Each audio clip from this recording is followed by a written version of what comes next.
Salut tout le monde, j'espère que vous allez bien. On se retrouve pour la un peu la première vidéo à gros budget de la chaîne. Donc on s'est 100% investi pour le format YouTube. On espère que ça vous plaira. Donc on a fait ce décor ici qui est derrière nous. On va vous mettre le film de la réalisation. J'espère que ça vous plaira. On n'a pas voulu faire trop de tutoriels non plus. On l'a fait plutôt simple pour les bricoleurs, un peu accessible à tout le monde.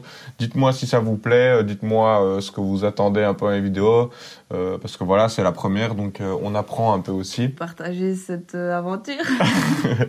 On a super envie de partager tout ce qu'on fait sur YouTube. Donc voilà, nous on est des artisans. Donc pour ceux qui ne nous connaissent pas, on est des artisans menuisiers. On vient de se lancer début août 2021, donc ça fait plus ou moins 6 mois qu'on est à notre compte. Donc voilà, on fait pour le moment des choses, on est assez satisfait, c'est carré comme on dit. N'hésitez pas à aller soutenir les réseaux, ça nous donne un maximum de force évidemment pour la publicité et tout ça. Donc pas spécialement pour la chaîne YouTube, mais surtout pour le taf, ce serait super si vous savez aller faire un tour. On vous met les liens à droite à gauche et voir un peu le travail aussi qu'on fait et qu'on réalise. Et si vous avez des projets de décor comme celui-ci, n'hésitez pas aussi à nous contacter, hein, on est avant tout là pour ça. Et même s'il y a des youtubeurs qui regardent cette vidéo et qui veulent un décor sur mesure, n'hésitez pas à faire appel aussi à nos services. Donc voilà, on espère que ça vous plaira, on espère que le contenu un peu créatif comme ça vous plaît. Il y aura pas mal de contenu créatif comme un peu de ce genre-là sur la chaîne. On va essayer un maximum de varier, pas toujours spécialement le bois. On va faire un peu de tout. Un peu partager. Voilà, parce que nous on travaille le bois déjà tous les jours de toute la semaine. Donc quand on fait YouTube, parfois on travaillera peut-être un peu d'autres matériaux. On fera peut-être parfois de la musique. Ce sera toujours créatif, mais ce sera pas toujours du bricolage. Donc voilà.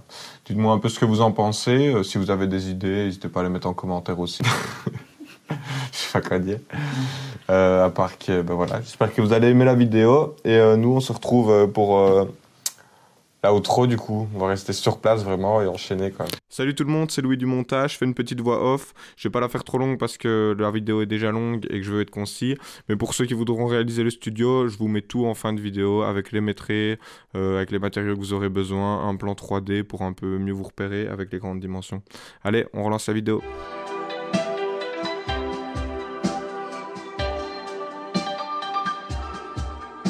Bon voilà, on se retrouve avec les matériaux un peu qu'on va avoir besoin, donc on va vous montrer tout ça. Donc on va commencer ici par la droite. On a ici des petites boxes, ce sera un peu ce qui va servir pour poser les bibelots du décor. Ou alors, ils seront dans l'autre sens, comme ceci. Donc, vous voyez, c'est juste un U. Et donc, plutôt comme ça. Juste un U. Alors, ce sera en pot de fleurs, entre guillemets, des fausses plantes. Donc, ici, le bardage en bois qui sera derrière. C'est du bois comme ça à la base. Ici, c'est du Douglas. Maintenant, vous pouvez trouver facilement de l'épicéa dans les grandes surfaces et tout ça. Le Douglas a été travaillé et teinté. Donc, vous voyez, il y a plusieurs... tu peux peut-être un peu t'approcher pour qu'on voit. Il y a plusieurs types. Donc ici, il a été texturé, donc creusé. Il a été brossé. Et ici, il a été gratté, donc scié, pour donner un aspect un peu brut. L'ensemble va donner du détail et de la profondeur au studio. Donc c'est important. Maintenant, c'est une étape un petit peu laborieuse, d'autant plus quand on n'a pas les machines. Donc si vous ne le faites pas, sachez que voilà, ça va quand même bien rendre. Mais ceux qui ont le courage, vous verrez, ça amène vraiment un tout. Pour brosser, vous verrez sur ma droite ou ma gauche, je sais pas comment on va faire au montage, mais donc nous on a fait avec une machine qui tourne et une brosse qui a une brosse en métal. Donc on le fait très facilement, mais pour les plus courageux qui voudront le faire et qui n'ont pas la possibilité d'acheter une machine, il suffit de prendre une brosse de ce type-là, une brosse en fer. Hein. Et alors il faut brosser le bois pour vider le bois qui est mou et garder les cernes qui sont dures.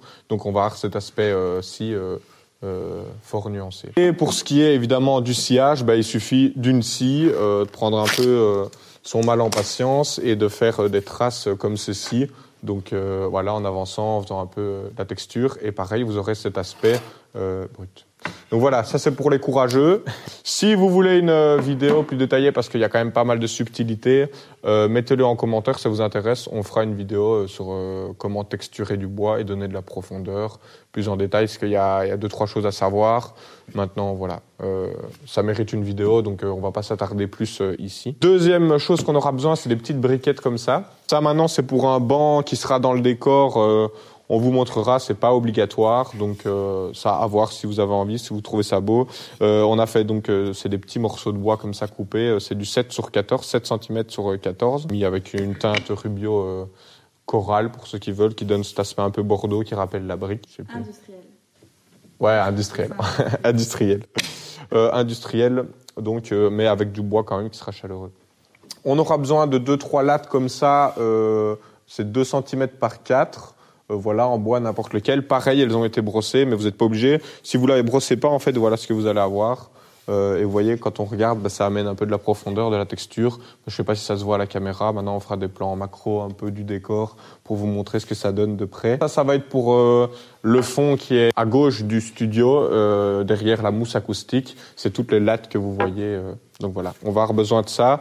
Je vous mets chaque fois les mètres carrés et les mètres courants qu'on a besoin pour réaliser un décor, mon décor. Donc je vous donnerai aussi les dimensions un peu du décor. Comme ça, ceux qui veulent reproduire le même ou adapter par rapport à des bois, des couleurs différentes, vous avez les mettrez. Pour ce qui est de l'éclairage, nous on va partir sur des lampes, des tubes LED comme ça. C'est des tubes LED qui se branchent en série.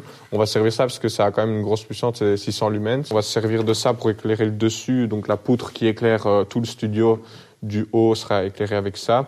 Et on installera du bandeau LED qui peut changer de couleur pour amener un peu des ambiances différentes au décor selon les vidéos. On va avoir besoin de câbles électriques. Donc ici, moi, j'ai acheté ça chez Action parce que en fait, ça revient moins cher d'acheter une rallonge chez Action que d'acheter du câble au mètre courant. C'est un peu triste, mais bon. Voilà. Et une multiprise. On va avoir besoin de bois comme ça. Donc ça, c'est pour la structure, c'est pour ce qui est derrière le décor, sur lequel les panneaux sont fixés. Donc ici, c'est des CLS qu'on a coupés pour avoir des 4x4. Donc ceux qui n'ont pas les machines pour débiter facilement du bois, vous pouvez trouver aussi très facilement des sections un peu pareilles en épicéa dans les grandes surfaces de bricolage. Je vous mets le nombre de mètres courants qu'il faudra aussi pour réaliser le studio. Qu'il faudra aussi, donc ça c'est pour le côté brique, donc qui est à ma droite. Le côté brique, c'est juste des dalles comme ça en fait, hein, ça s'achète tout simplement, c'est un peu un genre de carrelage quoi. Et donc ça va être collé avec une colle high-tack. Ici, 320 kg de 10 cm². Donc voilà, vous appliquez, vous collez, vous laissez sécher et c'est tout simple. On aura aussi, niveau des lumières, on a acheté ça parce qu'on trouve ça beau. C'est des lampes qui font un peu... Enfin, ça fait quoi ça? Ça fait un peu vieille ville quoi. Ouais, ça fait ancien. Donc voilà, ça fait rétro et voilà, c'est le mot qu'on cherchait. Pour protéger le bois, on utilise donc des teintes de chez Rubio. Donc ici c'est une teinte, une pré-teinte qu'on met avant pour teinter le bois. Donc on en a mis plusieurs couleurs. Ici vous voyez, vous avez un côté un peu gris, ici beaucoup plus orangé. Et donc ben voilà, vous voyez un peu. Ça, c'est selon la pré-teinte que vous mettez avant. Et alors, la teinte de finition, pareil, vous avez des couleurs. Ici, c'est chocolat, mais on a mis plusieurs teintes. Je vous mettrai les noms aussi de toutes les couleurs qu'on a utilisées pour ceux qui veulent vraiment reproduire exactement le même. Mais voilà, il en existe tout un panel chez Rubio. C'est un produit super facile à mettre qui se met en une couche. Si vous connaissez pas et que vous avez des travaux à faire, franchement, je vous invite à partir sur Rubio. C'est un produit magique. Et voilà, c'est pas pour leur faire de la pub, mais quand on trouve des bons produits, autant les mettre en avant. En plus, c'est une petite entreprise belge, enfin une petite, elle est énorme maintenant, mais c'est une entreprise belge, donc voilà. Est-ce que tu vois quelque chose d'autre à dire? Ah oui, ben les parler. Vis ici, il vous faudra des 5,70, donc ça c'est pour visser l'ossature. S'il y a besoin d'autres types de vis, là maintenant j'y réfléchis pas, mais c'est probable parce que on fait ça un peu aussi, on improvise un peu. Donc je vous mettrai si j'ai eu besoin d'autres vis. Je vais prendre une light. Avec moi. Ici, c'est de simples panneaux MDF. Bon, c'est pas terrible. Hein. C'est parce que bon, on les a, donc on va le faire. En panneau MDF, c'est du 18 mm. Si vous avez l'occasion, que vous voulez que ça dure vraiment dans le temps à fond, bien que ça va pas être vraiment, ça va pas subir le temps parce qu'il n'y a aucun effort, ce sera juste posé. Donc pourquoi pas partir avec du MDF au final. Mais contreplaqué, c'est vraiment 1000 fois mieux, 1000 fois plus solide. Les vis prennent bien dedans, ça s'éclate pas. C'est vraiment le top. Contreplaqué, c'est vraiment le panneau par excellence. Si vous voulez quelque chose de solide qui tienne dans le temps, c'est vraiment le top du top. Donc voilà, nous on partirait avec des panneaux MDF parce que ben, voilà, c'est moins cher. Hein. Et voilà. Il est 20h, donc on va rentrer. Mais vous, avec la magie du montage, on se retrouve juste après pour démarrer la réalisation. Et donc voilà. Allez, salut tout le monde. Tu dois bouger la caméra. Vas-y. Ok. T'es prêt? Allez, salut tout le monde.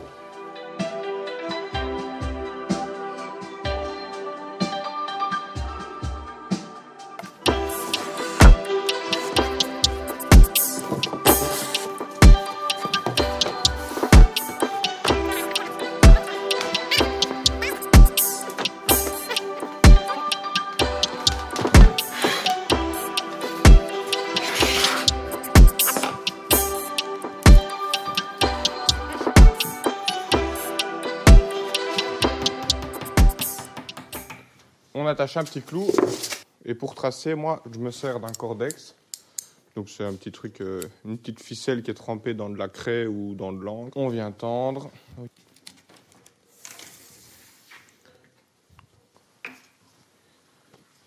Hop, hop. Donc voilà, plus ou moins. Donc pour vous expliquer ce que je suis en train de faire, là je vais prédécouper les panneaux MDF sur lesquels on va mettre le décor, donc le bardage, les pierres et tout ça qui sont à côté de moi. Je prédébite à la scie parce que je suis tout seul et pour manipuler c'est pas si facile, donc je préfère les prédébiter ici sur les tréteaux avec ma scie outil qui va sur le panneau et pas le panneau qui va sur la scie.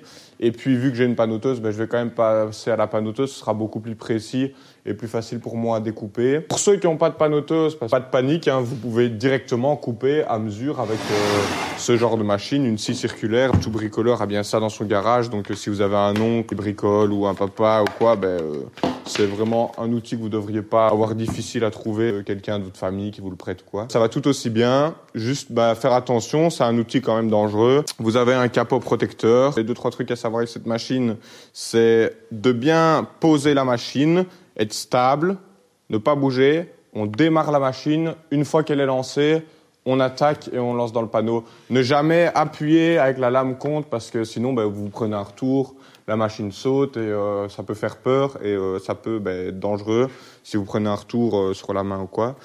Aussi, toujours les 2 mains bien sur la machine, hein, parce que si vous poussez avec une main comme ça et que vous avez le malheur de, pareil, la lame se bloque, vous prenez un retour, ça recule sur vos doigts, vous n'avez plus de main. Donc voilà, faire super gaffe à ça. Qu'est-ce que je peux encore dire sur cette machine-là, si quelqu'un l'utilise? Évitez de drifter. Hein. C'est une machine, on coupe droit, on essaie de le trembler le moins possible. Bon, elle a une petite marge, hein, faut pas se stresser non plus. Mais voilà, essayez de rester bien droit, bien suivre son trait et pas commencer à essayer de partir en arrondi parce que vous allez vous prendre un retour. Faire bien attention de penser, ça paraît con et très logique. C'est un truc qu'on pense pas toujours au début quand on est en train de travailler et tout. C'est de bien penser où va aller ce qu'on coupe. Donc si vous posez de part et d'autre d'un tréteau et que vous coupez au milieu, le bois, forcément, il tombe vers le bas. Donc la lame, elle se bloque. Et vous prenez un retour aussi. Donc toujours faire gaffe, c'est pour ça que j'ai mis des bois qui font toute la longueur, c'est que comme une fois que j'aurai coupé mon panneau, il va pas tomber, il est sur les panneaux, il est maintenu, donc il va aller nulle part. Ça c'est hyper important, ça paraît con, mais toujours bien réfléchir où va aller la chute et comment va réagir le bois. Sinon, pour la régler, celle-ci, je peux vous montrer. Maintenant, voilà, je sais pas si vous aurez cette machine-là, mais il y a toujours un levier de serrage ici pour bloquer la machine. Donc vous sortez la lame, vous regardez de combien vous devez plonger. Je vais peut-être le faire ici, ce sera plus logique. Et voilà, ici on sort un tout petit peu plus que le bois. Notre machine est serrée. Moi je vais faire ça. Je vais attaquer. Je vais enlever le clou que j'ai mis pour évidemment, ça coupe pas le métal. Ici c'est une scie à bois, donc il faut faire attention à tout ce qui est quincaillerie, clous qui resteraient dans le bois et tout, parce que vous abîmez votre lame et pareil, vous abîmez quoi.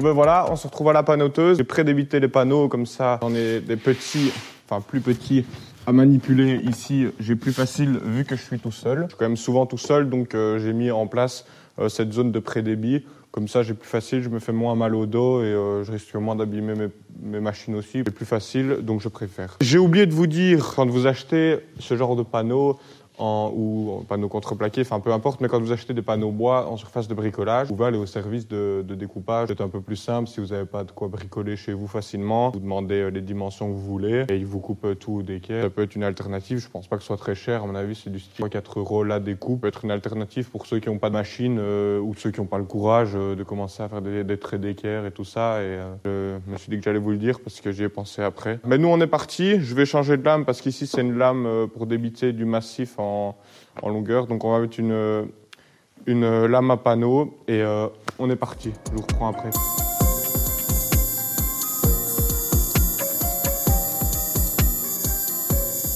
Bon voilà, on se retrouve là pour le débit de l'ossature. Donc c'est juste une ossature qui va recevoir des panneaux parce que moi je fais un décor démontable, comme je disais au début. On va attaquer ça. On est parti de CLS qu'on a fendu pour faire des sections du 4x4. Ici, voilà, c'est du sapin. Si vous n'avez pas de machine pour débiter, je pense un peu à tout le monde. Aussi, acheter des sections de chevrons en grande surface. Ça se trouve aussi assez facilement. Juste, voilà, faudra bien penser à adapter les vis, pas acheter celles que je mets en description pour adapter la longueur de la vis. Tout simplement, ici, on va débiter aux sections des plans. Voilà, c'est pas plus compliqué que ça. Bonne vieille scie à main pour ceux qui n'ont pas de machine. Ou alors la scie circulaire comme j'ai montré pour débiter les panneaux, ça va bien aussi. À vous de voir ce que vous savez faire, avec quels moyens vous savez le faire. Mais voilà, nous on a la panoteuse, donc on va le faire assez rapidement. Et c'est parti.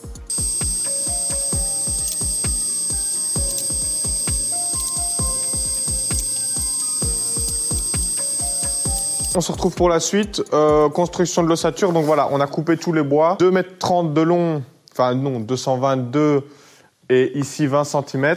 Enfin, de toute façon, je vous mets tous les plans, ce sera peut-être plus simple par plan 3D pour ceux qui veulent reproduire le studio.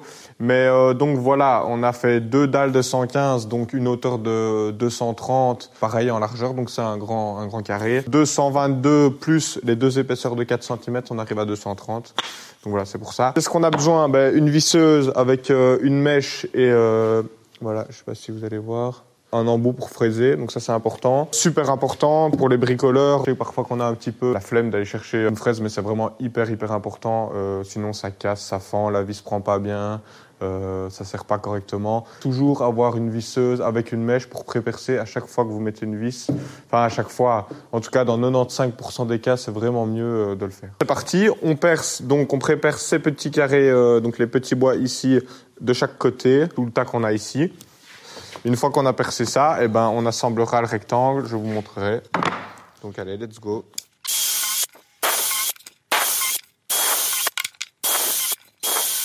On va peut-être en montrer un, vous voyez.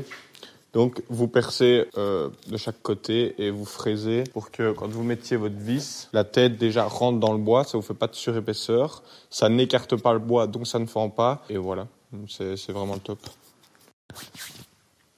Ok, let's go. Une fois que vous avez percé, visseuse, avec un embout torse. Le torse, c'est le mieux, les gars. C'est donc, torse, c'est l'embout ici, c'est le petit trou qu'on a dans la vis. Je sais pas si vous allez bien voir. Faire ma youtubeuse beauté. En gros, c'est quand c'est une espèce d'étoile. Quand c'est une croix, voilà, c'est du cruciforme, c'est pas top. Je vous conseille vraiment d'acheter du torse quand vous bricolez parce que ça change la vie. C'est vraiment beaucoup plus pratique et vous éviterez de fraiser vos vis et puis de se retrouver à devoir fraiser la vis avec une mèche, un forêt, un métal. C'est une petit truc, quand vous avez le choix, en tout cas, prenez vraiment toujours torse, c'est beaucoup mieux. Donc là, tout simplement, on vient aligner notre petit bois au bord, on présente la vis, on vient bien mettre à fleur. On n'a pas peur de bien serrer, on a bien pré-percé, donc on n'a pas de souci, ça va pas fendre, ça va bien faire son rôle de traction. Voilà. On a déjà fait une partie, donc on va venir fixer nos panneaux ici. On va en faire plusieurs, les caler entre eux avec, pareil, en vissant Donc des petites lattes comme ça, enfin je vais vous montrer, hein, on va le faire ensemble. On va construire l'ossature ici au sol, je passais vite un petit coup de balai en même temps. On a débité les rectangles que je vous ai montrés tout à l'heure. J'ai débité aussi, je vais peut-être me mettre dans l'autre sens. J'ai débité des lattes aussi, donc qui vont pas être structurelles, ça va juste être pour nous simplifier un peu la vie et ça va tenir l'écart pendant qu'on met les panneaux, qu'on visse et tout ça. Les faire, ça fait gagner vachement de temps. Le studio peut être imaginé sans, c'est pas un problème, mais voilà, ce sera plus simple avec. On va gagner en précision, quand même en structure, en solidité aussi, parce que on a réussi à visser correctement nos panneaux et tout ça. Bah, ça va nous faire beaucoup de E et pas grand-chose d'intéressant à dire. Bon, on va attaquer du coup.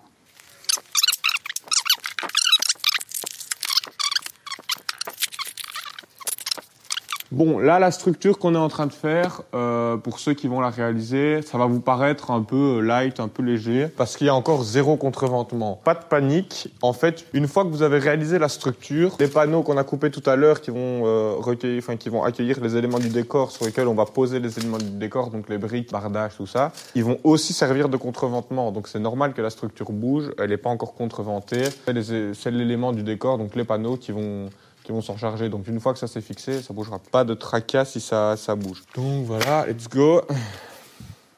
Avant, on vient prépercer juste un petit coup.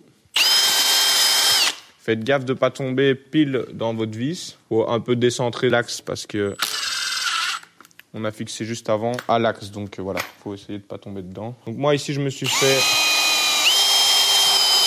un repère à 115 qui est la taille de mon panneau. Donc je viens positionner la face de mon bois à 115 mais de l'autre côté du trait. Et donc ici j'aurai 2 montants. Un qui va pour fixer mon premier panneau et l'autre pour fixer mon deuxième panneau.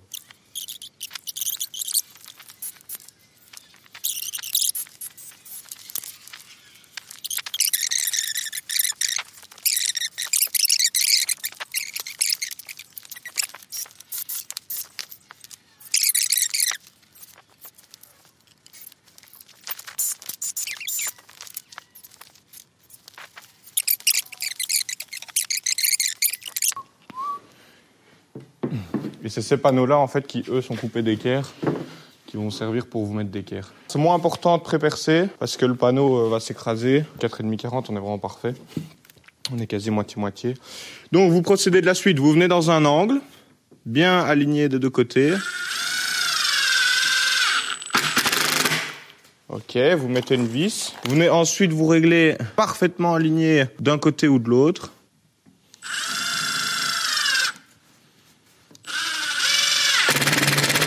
Et vous venez ensuite vous aligner ici. Mais là, c'est pas le panneau, c'est la structure que vous bougez. Et voilà, comme ça. Et vous pouvez procéder comme ça pour tous les panneaux. Dans la théorie, ça suffirait de le faire un côté, mais vu que les bois sont quand même un peu souples hein, quand on appuie, il vaut mieux le faire partout parce que si vous en avez des tordus, vous allez peut-être vous rendre compte que vous avez vissé de travers.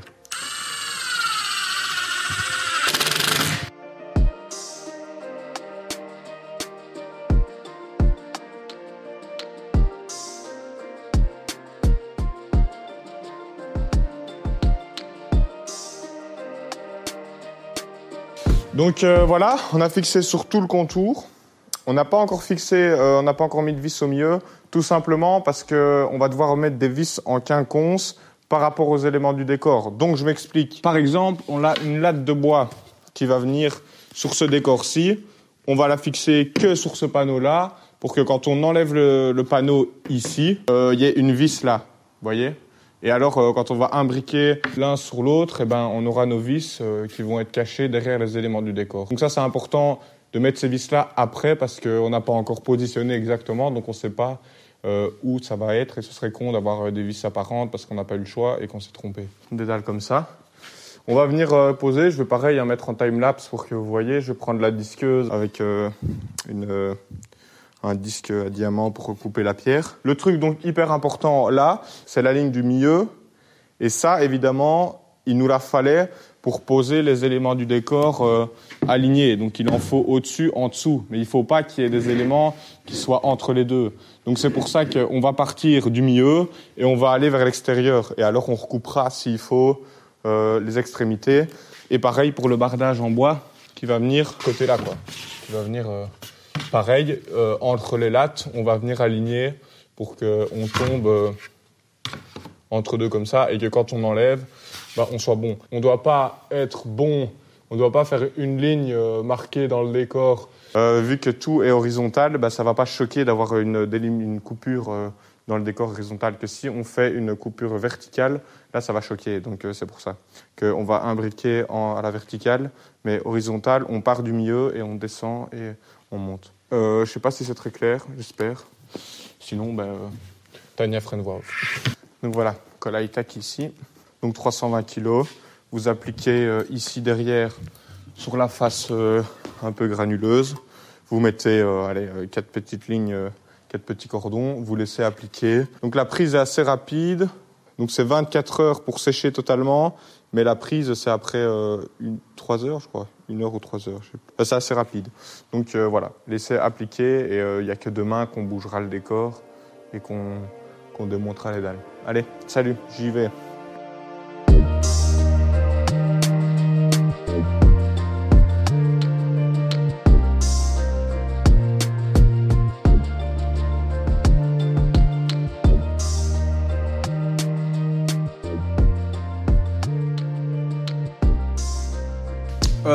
On va commencer à placer le bardage en bois, donc toujours bien faire gaffe de se tenir ici au milieu entre les deux panneaux. Je vous montre une petite technique avec juste 2 petits morceaux de bois pour avoir facile de tracer et que ça vienne épouser parfaitement la forme des pierres qu'on a découpées. On vient se mettre posé contre.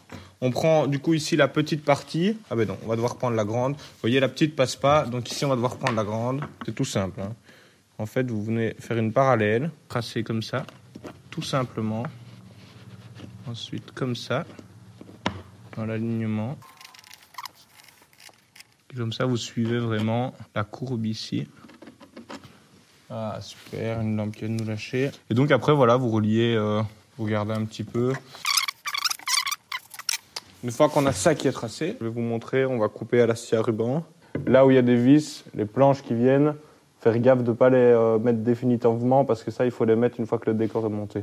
Donc voilà, c'est une scie à ruban. Vous pouvez faire à la scie sauteuse. Pour ceux qui n'ont pas d'atelier, hein, évidemment, voilà le genre de machine qu'il faut utiliser. Sinon, scie sauteuse.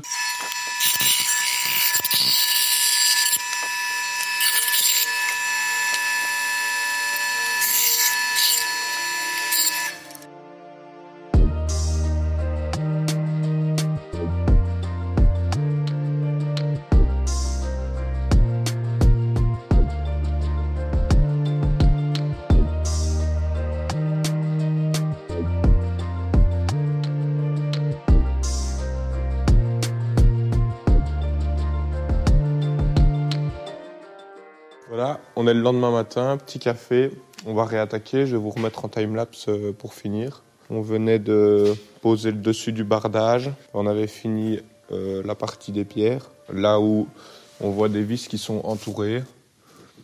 Les lattes que j'ai posées, j'ai pas mis de colle, j'ai juste mis 2 petits clous pour maintenir le temps de pouvoir fixer et être sûr d'être bien droit. Allez, voilà, je finis mon café puis je vous remets en timelapse.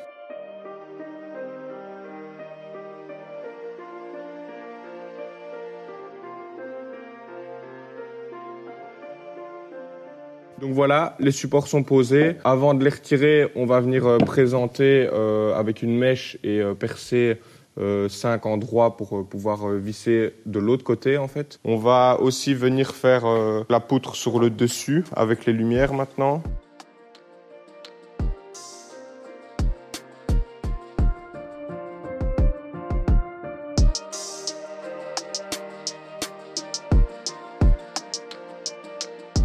Je vous montre le décor là. Je viens de fixer tous les caissons donc par derrière, comme je vous disais, on a pré-percé avant, donc j'ai su facilement aller percer par derrière. J'ai fait sauter toutes les lattes qui étaient juste clouées avec des petits clous pour bien récupérer les vis pour pouvoir démonter après. Donc maintenant, on passe à la deuxième étape, le retour qui vient ici. On va faire comme on a fait au début, on va monter le caisson à terre au sol là. J'ai balayé un petit coup, remis au propre, enlevé un peu les cales de bois. On monte ça, on le fixe à l'autre. Le mur est serré à mon établi roulant, la table que vous voyez. J'ai serré pour éviter que ça bascule. Et donc une fois qu'on aura vissé dans l'autre panneau, ce sera contremonté et ça va tenir tout seul. Ah oui, et j'oublie de dire aussi, du coup le retour, lui, on va pouvoir monter le mur et habiller verticalement.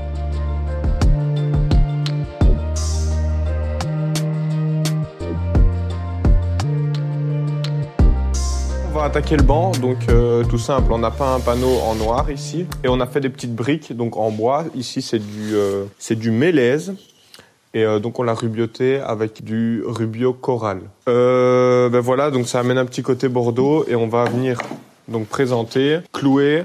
On sert de petites cales comme ça, bleues 5 mm pour venir faire les espaces, mettre en quinconce et chaque fois caler, clouer et avancer.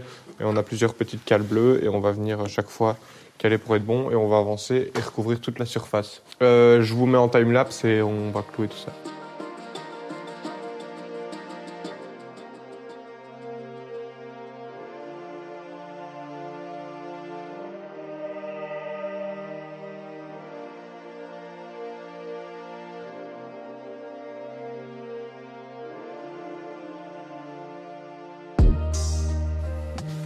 Ok, quatrième jour.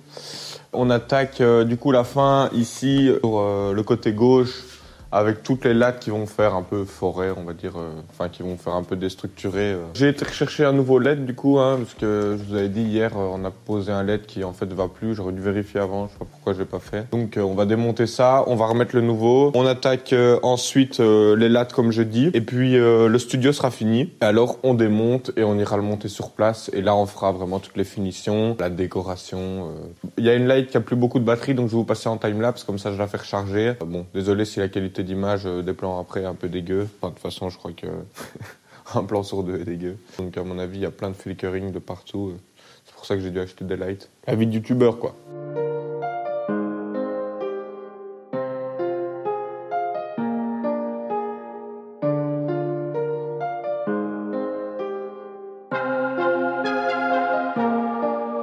On vient de finir du coup l'espèce de bardage ici entremêlé. J'ai pas fait de coupe pour final. Au final, j'ai juste entremêlé les bois. Je les ai vissés donc par derrière.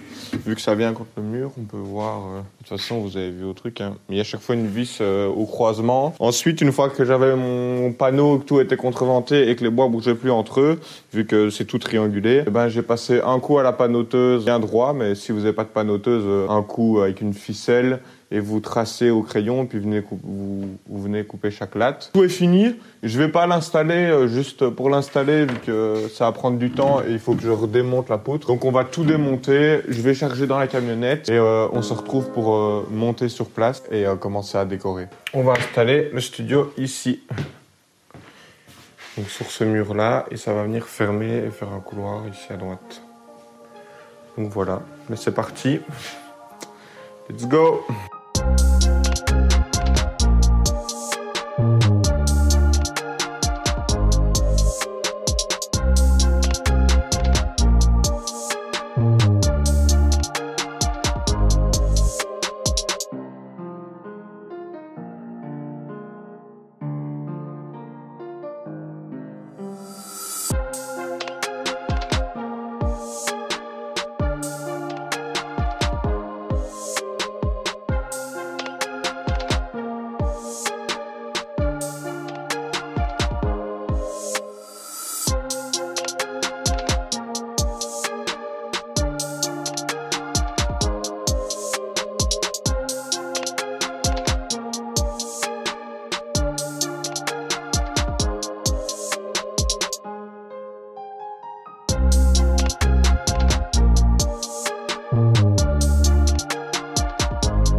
Qu'est-ce que c'est?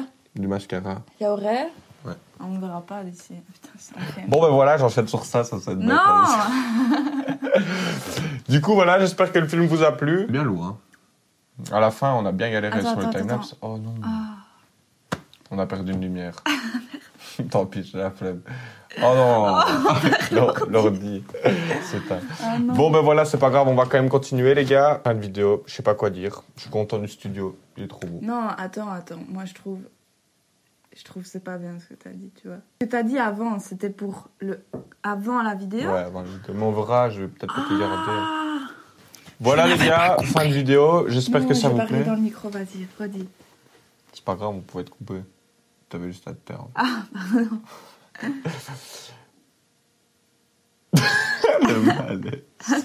Bon, ben voilà. Fin de vidéo. J'espère que ça vous aura plu. Non, plus sérieusement, on est super content du studio. Envoyez un maximum de force sur les réseaux pour soutenir la petite entreprise Plan de Nuit qu'on est en train de créer. Mais elle est bien, ta phrase.